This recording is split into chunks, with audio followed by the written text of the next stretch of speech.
Cooper Flagg is not your average rookie, a 19-year-old with superstar swagger acquired by Dallas through a 1.8% chance at the #1 pick, and will forever be tied to the craziest trade of all time. And he's exceptional.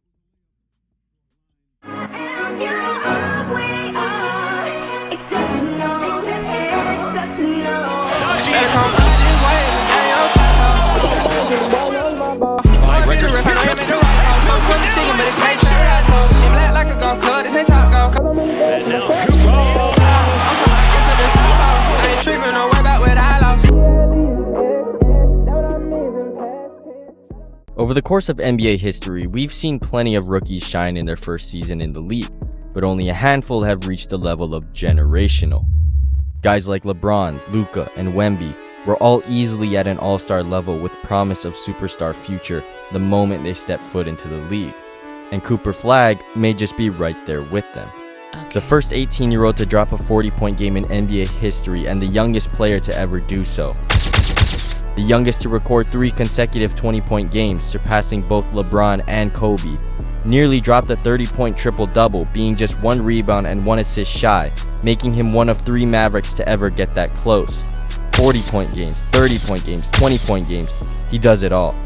And he doesn't just do it on offense, because Flagg's got blocks on blocks on blocks. So it's clear the Mavericks didn't just happen to get a one-dimensional asset, they drafted another franchise player. You can't keep getting away with it! Now these kinds of records aren't just something you stumble into. They're the mark of players who are not only talented, but truly elite. 3-level scoring is the mark of true offensive peak, something desired by most players, and Cooper Flagg covers almost every area. Level 1 is slashing, probably the biggest strength Cooper Flagg has. He consistently bullies smaller defenders, using both strength and finesse to finish through contact, often with authority. Up ahead to Marshall. Play, look out below! Cooper Flagg! A Giannis-like aggression on drives that's not only used as a means of scoring, but sending a message to not jump with me. But brute force isn't all that makes a player a great finisher, it's the arsenal that comes along with it. Hesitations, euros, reverses, all enhance a player's true finishing ability. Obviously, the most creative finishes come from the smaller guards, as they have to account for their lack of size.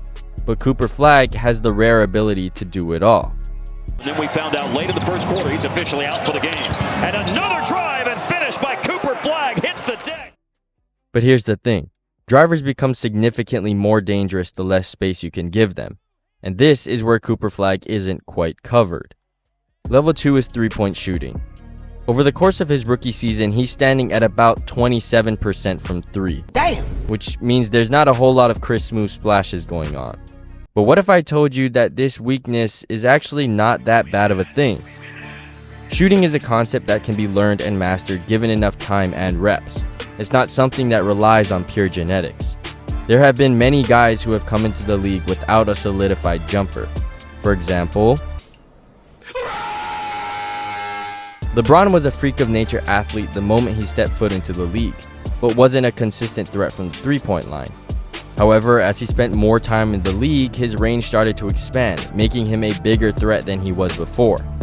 And Cooper Flagg has a very similar situation, where he's missing a key component that can really make him a complete offensive player, and it just so happens to be the 3-ball.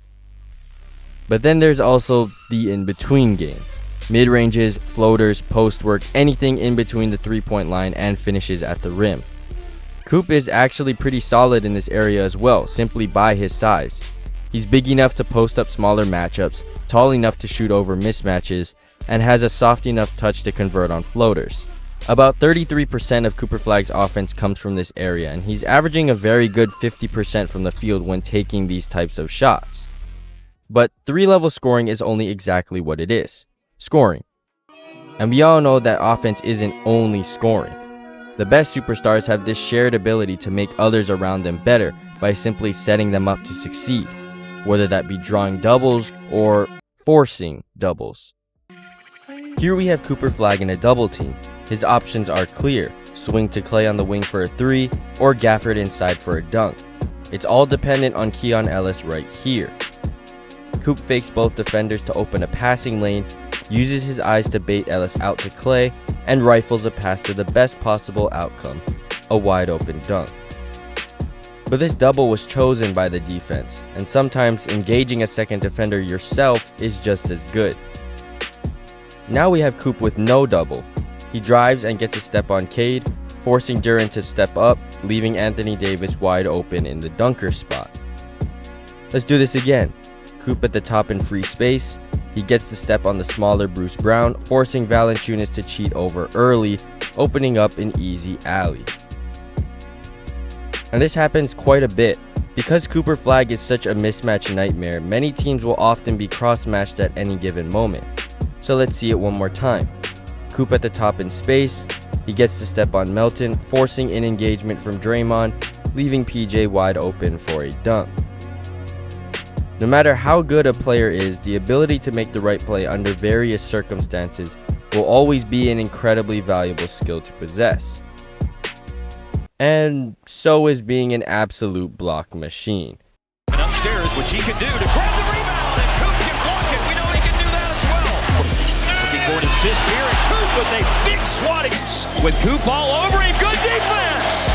He is a freight train. On Monday. Great elevation. The defensive stalwart. Flagg. Antetokounmpo. And there's a block by Coop. Here's Terrence Mann, not under control. The one that was under control was Cooper Flagg. We are witnessing one of the most well-rounded rookies of all time.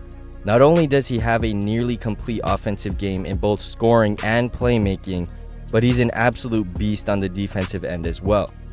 When looking back at those previous generational level rookies like LeBron, Luka, and Wemby, there's easily an argument that Cooper Flagg is ahead of each and every one of them at that same age. He doesn't have the greatest three-pointer in the world, but in terms of overall jump shooting, he's got the edge on rookie LeBron.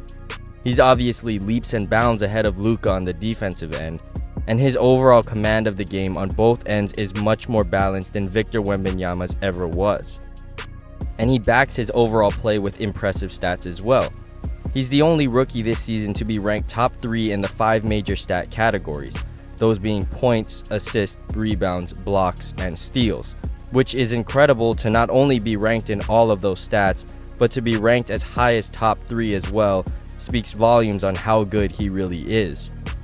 Oh, and he just dropped 49, the most points ever scored by a teenager, and then became the first teenager in history to record consecutive 30-point double-doubles the very next game. So yeah, the Dallas Mavericks drafted a player for the ages.